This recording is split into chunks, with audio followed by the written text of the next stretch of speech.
నెమ్మది క్షేమం దయచేసి మమ్మల్ని సజీవులుగా ఉంచాలి. ఇది ఎంతో శుభదినం అని మేము తలస్తున్నాం, పర్వదినం అని తలస్తున్నాం, పండుగ దినం అని తలస్తున్నాం. మా పాపములను పడమటికి తూర్పు ఎంత దూరమో అంత దూరపరిచి, సముద్రపు అగాధములు పడవేసి, చీకటగల దొంగ భూమి నుండి పైకి లేవనెత్తి సమతల మాకు భూమిపై నిలిపిన మా గొప్ప తండ్రి ప్రియకుమారుడైన క్రీస్తును మాకు అనుగ్రహించిన అమోఘమైన, ఆశ్చర్యకరమైన, అద్భుతమైన ఆధ్యాత్మిక ఆరోగ్య దీవెనలను బట్టి వందనములు చెల్లిస్తూ సమస్త మహిమ ఘనత కీర్తిని ఆరోపిస్తూ ఈ స్తుతి ఆరాధన మా రక్షకుడు, మా విమోచకుడు, త్వరగా రానయ్యున్న క్రీస్తు యేసు వారి దివ్య శక్తిగల నామంలో నీకు సమర్పిస్తున్నా మా ప్రియ పరలోకపు తండ్రి. దయచేసి కూర్చొని దయచేసి warm welcome to this Love Star Telugu Baptist Church service. ఉదయకాల ఆరాధనకు పిలిచిన అందరినీ ఆరాధనలోకి ఆహ్వానిస్తున్నాం. Great war in the name of our lord and saviour Jesus Christ. ప్రభువును రక్షకుడైన యేసుక్రీస్తు వారి దివ్య శుభ శక్తిగల నామంలో మీ అందరికీ శుభములు, సమాధానం కలుగుగాక. ప్రభునందు మిక్కిలి ప్రియులారా, మీ అందరూ క్షేమం తలస్తూ మీ అందరి కొరకు ప్రార్థిస్తూ ఉన్నాను. ఇంకా మీకు ఏదైనా ప్రార్థన అవసరం ఉంటే మాకు తప్పకుండా తెలియచేయండి, మీ కొరకు ప్రార్థిస్తాం. అనేక మంది సీజనల్ వ్యాధులతో బాధపడుతూ ఉన్నారు. తప్పకుండా దేవుడు వారికి మంచి స్వస్థత ఇవ్వాలని మా యొక్క కోరిక. The scripture was read for us. లేఖన భాగం మనము చదువుకున్నాము. ఎన్నో దినాల నుంచి ఈ లేఖనాన్ని తెలియచేయాలని అనుకుంటున్నాను. కాలం మారవచ్చు, కానీ దేవుని వాక్యము 119వ కీర్తనలో కీర్తనాకాడు అంటాడు, అక్కడ ఒక మంచి లేఖన భాగం రాయబడ్డది. ఏంటి అంటే, ఆకాశమందు నీ వాక్యము నిత్యము నిలకడగా ఉన్నది అని కీర్తనాకాడు అంటాడు. సో భూమి ఆకాశము గతించినప్పటికీ కూడా నా మాటలు ఎన్నటికీ కూడా గతించమని అన్నాడు. అయితే దేవుని వాక్యంలో ఇందాక నేను తెలియజేసిన రీతిగా 119వ కీర్తనలో 89వ వచనంలో ఈ లేఖనం ఇలా రాయబడ్డాయి. నీ వాక్యము ఆకాశమందు నిత్యము నిలకడగా ఉన్నది, నీ విశ్వాస్యత తరతరములు. అయితే మనం చదువుకున్నటువంటి లేఖన భాగం ఎప్పుడో క్రీస్తు పూర్వంలో రాయబడి ఉండవచ్చు. మనము హబక్కూకు గ్రంథము చదువుకున్నాము, 3వ అధ్యాయము 17 నుంచి 19 వచనాలు. చాలా మందికి హబక్కూకు గ్రంథం అనగానే మరి పాత నిబంధన గ్రంథంలో ఎక్కడుందో వెతుక్కోవాలంటే కూడా కొంచెం కష్టం. మీకు ముందు తర్వాత పుస్తకాలు గుర్తుపెట్టుకోవాలి. హబక్కూకు కంటే ముందు ఏముంటుంది? నహూము ఉంటుంది. సో అలా మనం గుర్తుపెట్టుకోవడం అన్నమాట, ల్యాండ్ మార్క్ లాగా. సో మనం హబక్కూకు గ్రంథంలోని ఆ లేఖన భాగాన్ని మనము చదువుదాము. 3వ అధ్యాయము 17 నుంచి ఇలా రాయబడినది. అంజూరపు చెట్లు పూయకుండినను, ద్రాక్ష చెట్లు ఫలింపకపోయినను, ఒలీవ చెట్లు కాపు లేకయుండినను, చేనులోని పైరు పంటకు రాకపోయినను, గొర్రెలు దొడ్డిలో లేకపోయినను, సాలలో పశువులు లేకపోయినను, దాని యెహోవా యందు ఆనందించెదను, నా రక్షణకర్త నా దేవుని యందు నేను సంతోషించెదను. ప్రభువు యెహోవాయే నాకు బలము, ఆయన నా కాళ్ళ వేడి కాళ్ళవలె చేయును, ఉన్నత స్థలముల మీద ఆయన నన్ను నడవచేయును. ఈ సందర్భం మనం గమనించినప్పుడు జాగ్రత్తగా, భక్తుడు చెరకు ముందు, చెర తర్వాత 3 పత్రికలు ఉన్నాయి. అవేంటి? 3 పుస్తకాలు. అవేంటి అంటే హగ్గై, జకర్యా, మలాకి. ఈ 3 కూడా చెర తర్వాత, అనగా 595 లేక 600 క్రీస్తు పూర్వంలో యెరూషలేము అంతా కూడా నాశనం చేయబడి దశల వారీగా నెబుకద్నెజర్ కొంచెం తీసుకొని వెళ్ళాడు అనేక మంది ప్రజల్ని, బంగారం, సమస్త సమానం. అయితే ఈ ఈ పుస్తకం మాత్రము హబక్కుకు చెరకు ముందుగా రాయబడి ఉన్నది. చెరకు కొనిపోబడతారని కూడా ప్రవచించబడ్డది. మన బైబిల్ గ్రంథం అనేది కొంతమంది అడుగుతూ ఉంటారు, పాస్టర్ గారు ముఖ్యమైన వచనాలు ఏంటి చెప్పండి. ప్రతిదీ కూడా చాలా ప్రాముఖ్యమైనటువంటి, నేను ప్రతిరోజు కూడా మీరు చదివి నేను రాస్తాను. అందుకొరకే నాకు అంత జ్ఞాపక శక్తి ఉంటుంది. ప్రతి పుస్తకంలోని ప్రతి అధ్యాయం కూడా రాస్తూ ఉంటాను నేను. ఒకవేళ మనం అనుకోవచ్చు ఎంతకాలం అంటే మనం బ్రతికున్నంతకాలం వాక్యం రాయాల్సిందే, ఖచ్చితంగా దాంట్లో ఎటువంటి సందేహం లేదు. ఎందుకంటే మనం బ్రతికున్నంతకాలం ఒకవేళ పడకలో ఉంటే ఇప్పుడు వచ్చినటువంటి రకరకాల సాధనాలను బట్టి ఆడియో బైబిల్ చెవులు పెట్టుకొని వినొచ్చు. వినటం వల్ల విశ్వాసం కలుగు, వినుట క్రీస్తును గురించిన మాట వల్ల కలుగు. రోమపత్రిక 10:17. ఇక్కడ చెరకు ఖచ్చితంగా కొనిపోబడతారని కూడా రాయబడి ఉన్నది. మొదటి 2 అధ్యాయాల్లో అక్కడ రాయబడ్డది ఏంటి అని అంటే, హబక్కుకు కంప్లైంట్ చేస్తూ ఉన్నాడు. Why Lord, everywhere, every time injustice and unrighteousness is taking place. ప్రతి చోట అన్యాయము, అవినీతి ఉన్నది. ఎందుకు ప్రభువా నువ్వు చూస్తూ ఊరకుంటున్నావు అని కంప్లైంట్ చేస్తూ ఉన్నాడు. అసలు నీవు ఉన్నావా అన్నట్టే మాట్లాడుతూ ఉన్నాడు. మొదటి అధ్యాయంలో లోయలో ఉన్నాడు ఆయన. 2వ అధ్యాయంలో చూస్తే ఒక ఎత్తైనటువంటి స్థలంలో గోపురం అనే ఒక స్థలం దగ్గర ప్రార్థన చేస్తూ ఉన్నాడు 2వ అధ్యాయంలో. 3వ అధ్యాయంలో చూసేసరికి ఆయన నా కాళ్ళను ఆయన లేడీ కాళ్ళ వలె చేయలు, ఎత్తైన స్థలముల మీద ఆయన నడవ చేయలు అని అంటాడు. దుఃఖముతో బాధతో మొదటి 2 అధ్యాయాల్లో ఆయన ప్రార్థన చేస్తూ ఉన్నాడు. కానీ మనందరికీ తెలుసు అక్కడ వాస్తవంగా యెరూషలేము అంతా కూడా చెర కొనిపోబడుతుంది అనే భయం అవుతుంది. ఒకవైపు మనం 3వ అధ్యాయంలో చూస్తే ఆ విషయం అక్కడ రాయబడ్డ చూడండి. అక్కడ 3వ అధ్యాయం 16వ వచనంలో, నేను వినగా జనుల మీదికి వచ్చువారు సమీపించు కొరకు నేను ఊరకు అనే శ్రమ దినం కొరకు కనిపెట్టవలసి ఉన్నది. నా అంతరంగము కలవరపడుచున్నది, ఆ శబ్దములకు నా పెదవులు. ఒక భయం అనేది ఆవరించి ఉన్నది.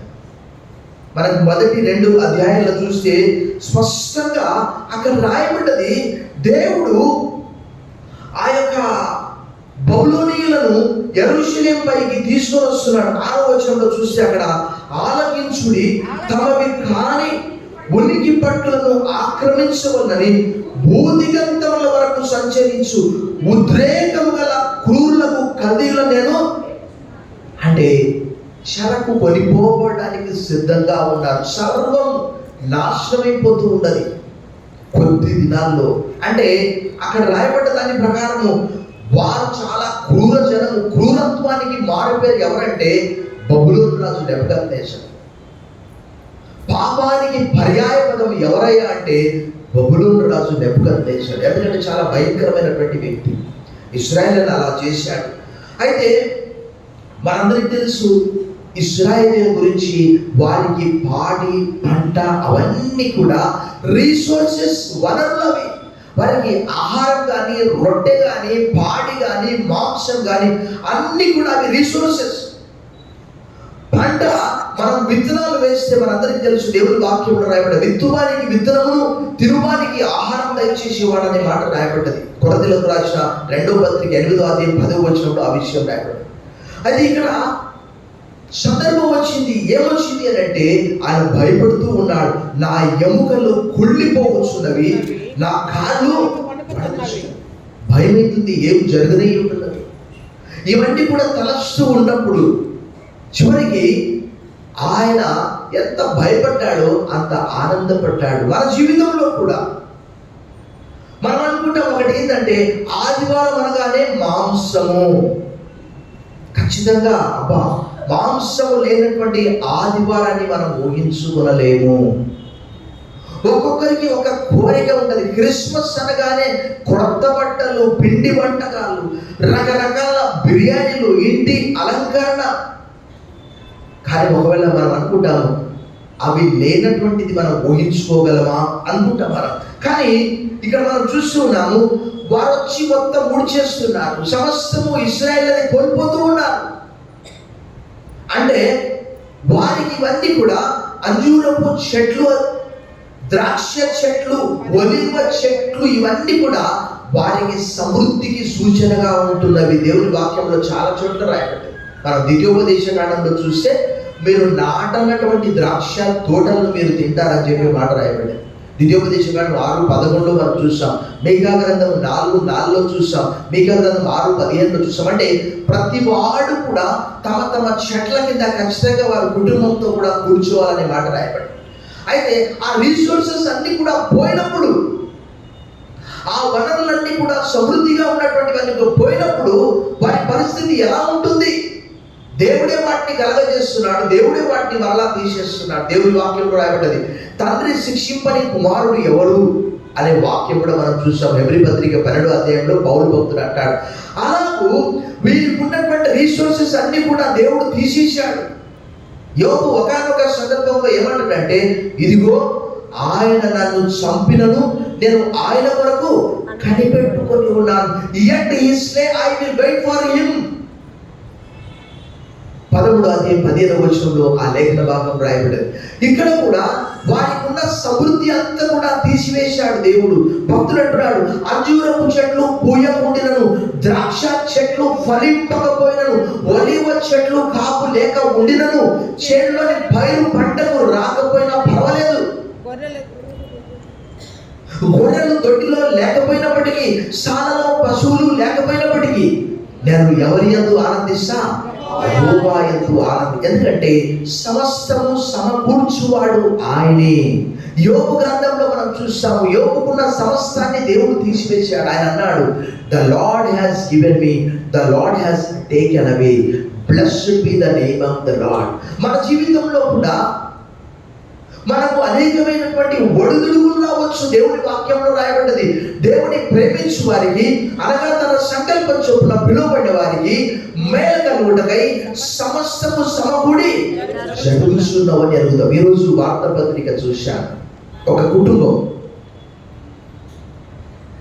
వారి కుటుంబంతో సహా ఆత్మహత్య చేసుకున్నారు. కారణం ఏంటంటే వారికి ఉన్నటువంటి పీస్ ఆఫ్ ల్యాండ్ అమ్మి వారు ఒక అద్దె ఇంట్లో నివాసం చేస్తూ ఉన్నారు. అయితే వారి కుమారుడు 23 సంవత్సరాల కుమారుడు ఏం చేశాడట, ఆన్లైన్ బెట్టింగ్ లో ఆ డబ్బంతా కోల్పోయాడట. ఇక మాకు ఏ దిక్కు లేదని చెప్పేసి తండ్రి, తల్లి, కుమారుడు కూడా నలుగురు కూడా విషయం తాగారు. ఆ ముగ్గురు చనిపోయారు, ఇతడు చావు బతుకులో ఉన్నాడు. ఈరోజు అనేక మంది వ్యాపారంలో నష్టమా, అనారోగ్యం కలిగిందా, ఆర్థిక సమస్యలు వచ్చాయా, ఉద్యోగం ఉన్నటువంటి ఉద్యోగం పోయిందా? ఈ రోజుల్లో కొంతమంది కోరుకున్నటువంటి సెల్ ఫోన్ ఐఫోన్ 16, లేకపోతే అనేక మంది కలవరపడుతూ ఉన్నారు. ఒక్కొక్కరు ఏమనుకుంటారంటే, అబ్బా బాగా బతికినటువంటి వాళ్ళము, నా వ్యాలెట్లో ఎక్కువ మనీ లేదు, అంతా ఖాళీగా ఉంది, నా పెట్రోల్ ట్యాంక్లో పెట్రోల్ లేదు, కారులో పెట్రోల్ లేదు, అయ్యో ఉన్నవన్నీ అమ్మేశాను, కృంగిపోయే వారు ఉంటున్నారు. ఈరోజు ఒక్క మాట కీర్తనకాడు అంటాడు, నా అంతరంగములో విచారములు పెంచగా నీ గొప్ప ఆదరణ నా ప్రాణములకు నెమ్మది కలగజేసిన వారు చప్పట్లు కొట్టి దేవుడి మహిమపరుచు. నా భవిష్యత్తు ఏమిటి? కొంతమంది సంతానం లేక చదువుతూ ఉంటారు. ఏంటంటే, వివాహమై ఎన్నో సంవత్సరాలైంది, సంతానం కలగట్లేదు, చదువుకొని చాలా సంవత్సరాలైంది, ఉద్యోగం లేదు, ఇక నాకు చదువుకున్న చదువు ఉద్యోగం వస్తుందా రాదా? అనేకమైనటువంటి ఆందోళనలు. మనకు అన్నిటికీ నెల్లూరు రైల్వే ట్రాక్ ఉందిగా, అన్నిటికీ అదే పరిష్కారం. ప్రతిరోజు కూడా దీర్ఘకాల వ్యాధులు, ఆర్థిక సమస్యలు, అనారోగ్యాలు, అవమానాలు, వివాహం కాకపోవడము, సంతానాలేమి. దేవుని వాక్యంలో దేవుడు అన్నాడు, is anything too wonderful for the lord. యెహోవాకు అసాధ్యమైనది ఏదైనా ఉండదా? 100 సంవత్సరాల అబ్రహాము, 90 సంవత్సరాల సారా. ఆయన పేరు అబ్రహాము అంటే గొప్ప తండ్రి. ఏందా ఒక్క పిల్లగాడు కూడా లేడు, ఏం గొప్ప తండ్రివి నీవు అని దేవుడే ఆయన పేరు మార్చేశాడు. 17వ అధ్యాయం 5వ వచనంలో, ఇక మీద నీ పేరు అబ్రహాం కాదు, అబ్రహాము అనగా అనేక జనములకు తండ్రివి నీవు. You are the father of multitude. ఇక మీదట నీ పేరు అబ్రహాం అని పిలువబడదు, అబ్రహాంగా మార్చబడుతుంది. గొడ్రాలైనటువంటి సారాయి అంటే జగడగొండి. నీ పేరు ఇక మీదట సారాయి కాదమ్మా, సారా. నీవు యువరాణివి, ప్రిన్సెస్. అనేక జనములు, రాజులు నీ గర్భంలో నుండి వస్తారు. గొడ్రాల పిల్లలు కనని దాన నీవు కూడా ధన్యురాలు అనే మాట రాయబడింది. ఆయన సంతులేని దాన్ని ఇల్లాలుగా చేసే దేవుడు.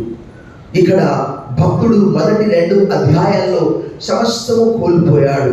ఒక లేఖన భాగం చూడండి. ఇశ్రాయేలీయులకు అవన్నీ కూడా సమూయేలు మొదటి గ్రంథం 25వ అధ్యాయంలో ఆ యొక్క అబీగయీలు దావీదు కొరకు తీసుకొని వస్తున్నటువంటి ఆహార పదార్థాలన్నీ సమృద్ధిగా మనం చూసినప్పుడు 25వ అధ్యాయం 18వ వచనం, అందుకు అబీగయీలు నాబాలుతో ఏమీ చెప్పక త్వరపడి 200 రొట్టెలను, 2 ద్రాక్షరసపు తిత్తులను, వండిన 5 గొర్రెల మాంసమును, 5 మానికల వేచిన ధాన్యమును, 100 ద్రాక్ష గెలలను, 200 అంజూర పడలను గార్ధవముల మీద వేయించి. అంటే ఇవన్నీ కూడా దావీదుతో పాటు 400 మంది ఉన్నారు. వారికి సరిపడా ఆహారం కావాలి. కానీ ఇక్కడ మనం చదువుకున్న లేఖన భాగంలో అంజూరపు చెట్లు పూయకపోయినా పర్వాలేదు, ద్రాక్ష చెట్లు ఫలింపకపోయినా పర్వాలేదు, ఒలీవ చెట్లు కాపు లేకపోయినా పర్వాలేదు, సాలలో పశువులు గొర్రెలు దొడ్డిలో లేకపోయినా పర్వాలేదు. భక్తుడు దావీదు అంటాడు, ఏమంటాడు తెలుసా? 4వ కీర్తన 7వ వచనంలో ఒక చక్కటి మాట రాయబడ్డది. వారి ధాన్య ద్రాక్షారసములు విస్తరించిన నాటి సంతోషము కంటే అధికమైన సంతోషము నీవు నాకు కలగజేశావు. సపోర్ట్ కొట్టి మనం దేవుని భయపడచ్చు. ఆయన ఉన్నవి లేనట్టుగా, లేని ఉన్నట్టుగా చేసే దేవుడు. ఆయన తన ప్రజల ప్రధానతో దీళ్లను దరిద్రులను కూర్చుండబెట్టడానికి పెంట కుప్ప మీద నుండి దీళ్లను పైకి లేవనెత్తువాడట. 113వ కీర్తన 7-8 వచనాల్లో రాయబడింది. ప్రధానతో, తన ప్రజల ప్రధానతో వారిని కూర్చుండబెట్టకై నేల నుండి దరిద్రులను పెంట కుప్ప మీద నుండి దీళ్లను పైకి లేవనెత్తువాడు. దావీదు గొర్రెలు కాసుకునే వ్యక్తి. 78వ కీర్తన 70వ వచనంలో రాయబడింది. గొర్రెల దొడ్లలో నుండి దేవుడు దావీదును పిలిచి ఇశ్రాయేలు మీద రాజుగా ఉంచాడు. దేవుడు అన్నాడు, is anything too wonderful for the lord? యెహోవాకు అసాధ్యమైనది ఏదైనా ఉన్నదా? ఒక లేఖన భాగం చూడండి. యెషయా గ్రంథంలోని 58వ అధ్యాయం 11వ వచనం మనం చూసాం. చూడండి, 58:11 వచనం. యెహోవా నిన్ను నిత్యము నడిపించును, క్షామ కాలమున ఆయన నిన్ను తృప్తిపరచి నీ ఎముకలను బలపరుచును. నీవు నీరు కట్టిన తోట వలెను, ఎప్పుడు బొంగుచుండు నీటి ఊట వలెను. ఎవడన్నాడు? నీకు ఆరోగ్యము కలగ చేసేదను, నీ గాయములను మాన్పెదను. హల్లెలూయా. ఆ రోజు మనం చూస్తూ ఉన్నాం నూతన నిబంధన గ్రంథంలో యేసు ప్రభు యొద్దకు వచ్చిన ప్రతి ఒక్కరు, ప్రతి రోగి కూడా దేవుని వాక్యంలో రాయబడ్డది. మత్తయి సువార్త 4:27 చూస్తే యేసు వారి సమాజ మందిరంలో దేవుని వాక్యాన్ని బోధిస్తూ ప్రతి రోగాన్ని బాగు చేసినట్టు అక్కడ స్పష్టంగా రాయబడ్డది. ప్రజల్లోని ప్రతి వ్యాధిని, రోగములు ఆయన స్వస్థపరుస్తూ గలిలయందంతటా సంచరించిన ఆయన కీర్తి సిరియా దేశమంతటా వ్యాపించారు. నానా విధములైన రోగముల చేత, వ్యాధుల చేత పీడింపబడిన వ్యాధిగ్రస్తులందరినీ, కొందరిని కాదు. సో ఇక్కడ కూడా హబక్కూకు సమస్య వచ్చింది. ఈరోజు చాలా మంది వారు నేను చిన్నప్పుడు అమ్మమ్మ వాళ్ళ ఊళ్ళో ఉండేవాడిని. బాగా గుర్తుంది, స్కూల్ దగ్గర ఒక పెద్ద చెట్టు. ఆ రోజు ఒక వ్యక్తిది బర్త్డే. నేను అప్పుడు నాకు బాగా జ్ఞాపకం ఉన్నది ఏంటి అంటే, ఒక 5వ తరగతి చదువుతూ ఉన్నాను. హార్డ్లీ ఒక 10 సంవత్సరాలు. ఒక యవనస్తుని బర్త్డే రోజు వారి తండ్రి తనకు నూతన వస్త్రాలు ఇవ్వలేదని చెప్పి పెద్ద చెట్టుకు ఎలా ఎక్కాడని నాకు కూడా తెలియదు. పెద్ద చెట్టుకు ఉరి పెట్టుకొని చనిపోయాడు. చాలా రోజులు ఆ దారిలో వెళ్ళాలంటే భయపడేవాడిని, ఎందుకంటే చిన్న ఉన్నాను కదా. చాలా రోజులు ఆ దారిలో వెళ్ళాలంటే భయపడేవాడిని. కారణం ఏంటి అంటే ఆ వయసు అలాంటిది. కేవలం ఒక కొత్త డ్రెస్. ఈరోజు కూడా వార్తాపత్రికల్లో చూస్తూ ఉంటాం. ఈరోజు కూడా క్రైస్తవులు అనేక మంది పౌలు చెప్పిన రీతిగా హెచ్చువాటి యందు మనస్సుంచగా తగ్గువాటి యందు ఆసక్తులై ఉండండి. ఫలాని వస్తువు మార్కెట్లో వచ్చిందంటే మొట్టమొదలు మా ఇంట్లోనే ఉందండి ఆ వస్తువు, ఇప్పుడే తీసుకొచ్చిన న్యూ బ్రాండ్. వస్తువులను బట్టి, వాహనాలను బట్టి, గృహాలను బట్టి, భౌతిక సంబంధమైన వస్తువులను బట్టి భక్తులు ఆనందించట్లేదు. అవన్నీ కూడా మనందరికీ తెలుసు. వార్తాపత్రికల్లో చదువుతుంటాం. ఏంటి అంటే అక్కడ చూశాను, బోరు మామిళ్ళ కొత్త వెహికల్ అంట కొనుక్కొని అక్కడ ఏదో విగ్రహాలకు పూజ చేయడానికి వెళ్ళారు. అది కాస్త లోయలో పడిపోయింది. పరిస్థితి ఏంటి? వాహనం యొక్క విలువ ఎంత? కానీ మనిషి పురాణం దేవుని వాక్య ప్రకారం నిత్యత్వంలో గడపవలసినటువంటి వారు నిత్య పాతాళంలో వారు వెళ్ళిపోతూ ఉన్నారు. కారణం ఏంటంటే ఈ లోక సంబంధ భక్తులందరూ కూడా చాలాసార్లు మనకు ఆశ్చర్యం అనిపిస్తుంది. ఒక బాప్తిజం ఇచ్చి యోహాను కావచ్చు, ఒక ఏలియా కావచ్చు, ఒక యేసుక్రీస్తు కావచ్చు. నక్కలకు బొయ్యలున్నాయి, ఆకాశ పక్షుల గూళ్ళున్నాయి, మనుష్య కుమారునికి తలమార్చుకుంటేనను ట్రిపుల్ బెడ్రూమ్ లేదే అని బాధపడే వారు ఉన్నారు. డబుల్ బెడ్రూమ్ లేదే అని బాధపడేవారు ఉన్నారు. కోరుకున్నటువంటి కాట్ లేదేనే ఎలా నిద్రపోవాలి? మరి యేసుప్రభు వారికి నివాస స్థలమే లేదు కదా. బాప్తిజం ఇచ్చి యోహాను అరణ్యంలోనే ఉన్నాడు. ఇంటర్నెట్ లేదు కదా, iPhone 16 లేదు కదా, 15 లేదు కదా, 14 లేదు కదా.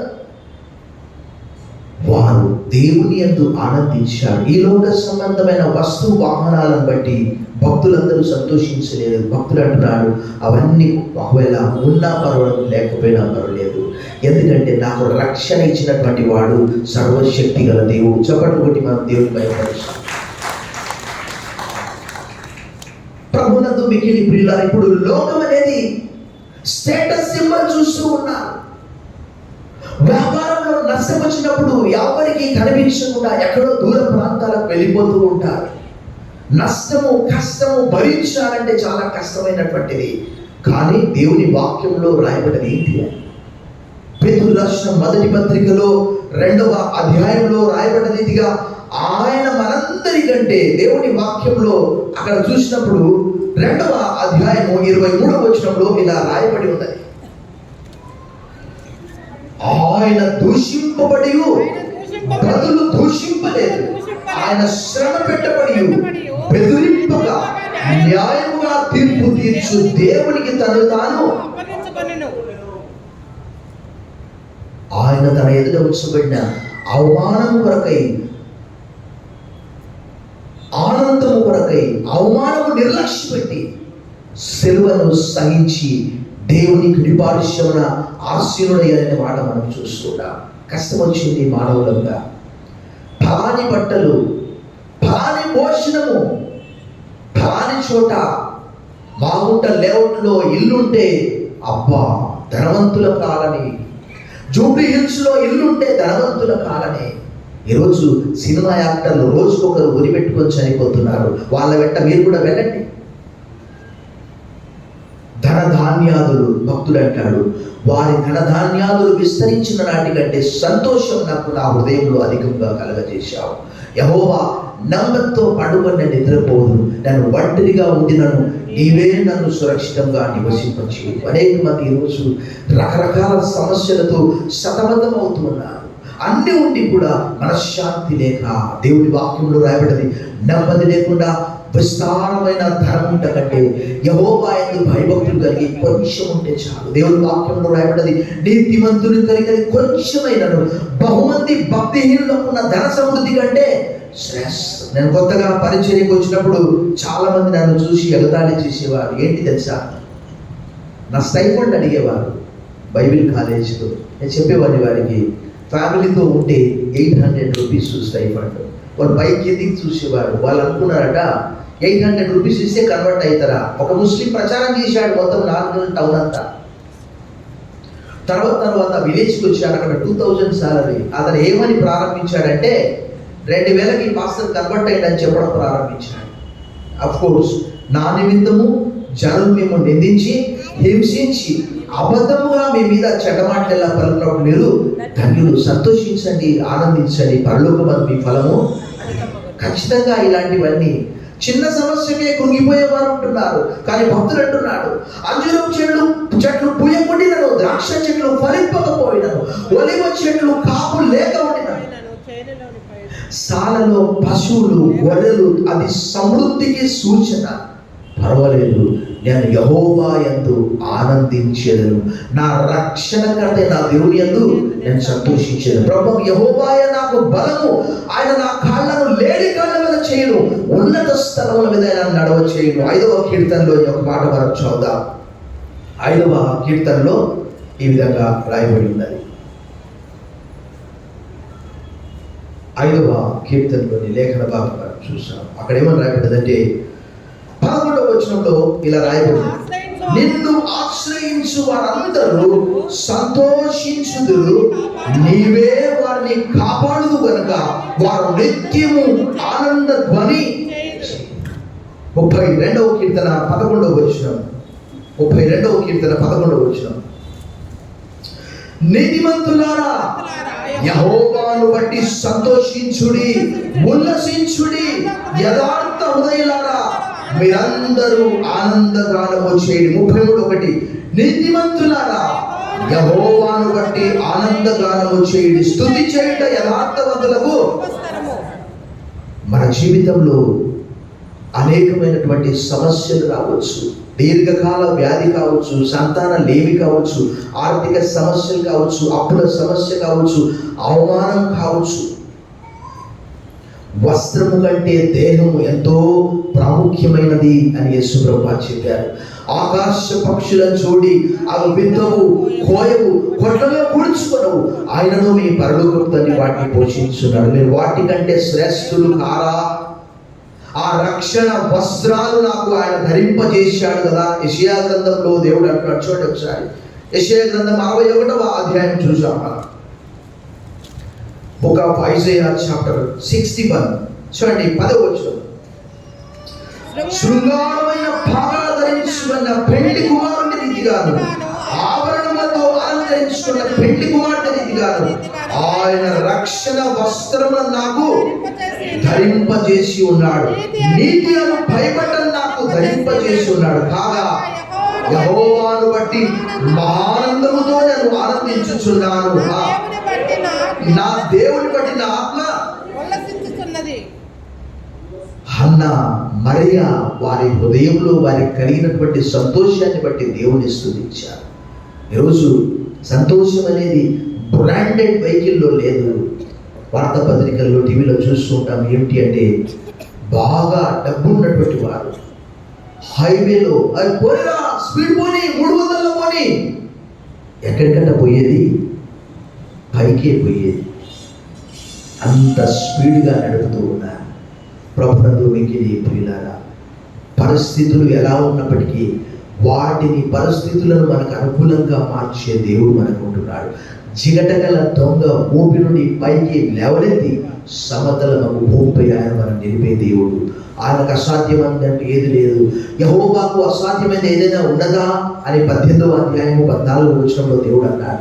ఆయన ఒక్కడే ఆశ్చర్య కార్యములు చేయవాడు, ఆయన కృప నిరంతరము. He alone does wonders. His steadfast love endures forever. ఉన్నవి లేనట్టుగా, లేని ఉన్నట్టుగా చేసే దేవుడు. మన జీవితంలో సమస్య ఏదైనా కావచ్చు, చిన్నది కావచ్చు, పెద్దది కావచ్చు. మనందరికీ తెలుసు, నిర్గమకాండం 14వ అధ్యాయంలో ఇశ్రాయేలు ప్రజలు ఐగుప్తు నుంచి వచ్చే సమయంలో ముందు చూస్తే ఎర్ర సముద్రం ఉన్నది, వెనక చూస్తే ఐగుప్తు సైన్యం ఉంటున్నది.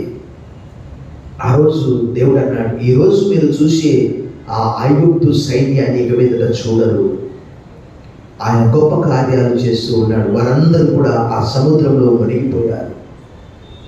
ఇశ్రాయేలు ప్రజలు సురక్షితంగా ఆ ఎర్ర సముద్రాన్ని దాటిపోయారు. దేవుని వాక్యంలో చాలా విషయాలు ఉంటాయి. వారందరినీ కూడా నెహెమ్యా గ్రంథము 9వ అధ్యాయము, హెబ్రీ పత్రిక 11వ అధ్యాయంలో రాయబడింది ఏంటంటే, లోతైన సముద్రంలో వారిని పడవేశాడట. నెహెమ్యా గ్రంథం 9వ అధ్యాయంలో రాయబడింది. హెబ్రీ పత్రిక 11వ అధ్యాయంలో వారి పాదములకు బురద కూడా అంటలేదట, తడి లేకుండా పొడి నేలపైన వారు నడిచారట. అలాంటి గొప్ప కార్యాలు చేసే దేవుడు. ఉద్యోగం లేదని కృంగిపోవడం, సంతానం లేదని కృంగిపోవడం, మంచి ఇల్లు లేదని, మంచి వస్త్రాలు లేవని కృంగిపోవడం. ప్రభు దేవుని వాక్యం రాయడు, you know the grace of our Lord Jesus Christ. మన ప్రభు యేసుక్రీస్తు కృపను మీరు ఎరుగుతుంది కదా. ఆయన ధనవంతులైంది కూడా మీ నిమిత్తము దరిద్రుడయ్యాడు. ఎందుకంటే మేము ధనవంతులుగా చేయడానికి తలలో వచ్చినట్టు మనం ప్రార్థన చేశాం. సర్వశక్తి గల దేవా, ఈ దినము మా జీవితాల్లో జరిగే ప్రతి సమస్యకు పరిష్కారం నీవే అని మేము తలుస్తున్నాం ప్రభా. హెచ్చువాటి యందు మనస్సుంచక తక్కువాటి యందు ఆసక్తులై ఉండండి. భక్తుడు అంటున్నాడు, అంజూరపు చెట్లు, ఒలివ చెట్లు, ద్రాక్ష చెట్లు పండకపోయినా పూయకపోయినా, పశువులు సమృద్ధిగా సాలలు లేకపోయినప్పటికీ నేను యెహోవా యందు ఆనందించేదను, నా రక్షణకర్త అయిన నా దేవుని యందు నేను సంతోషించేదను. ప్రభు యెహోవాయే నాకు బలము, ఆయన నా కాళ్ళను లేడి కాళ్ళ వల్ల చేయను, ఉన్నత స్థలముల మీద ఆయన నడవ చేయను. అలాంటి అభయాన్ని మా కలగజేస్తున్నందుకు వందనములు చెల్లిస్తున్నాం. యేసు నామములో ప్రార్థిస్తున్నాం తండ్రి.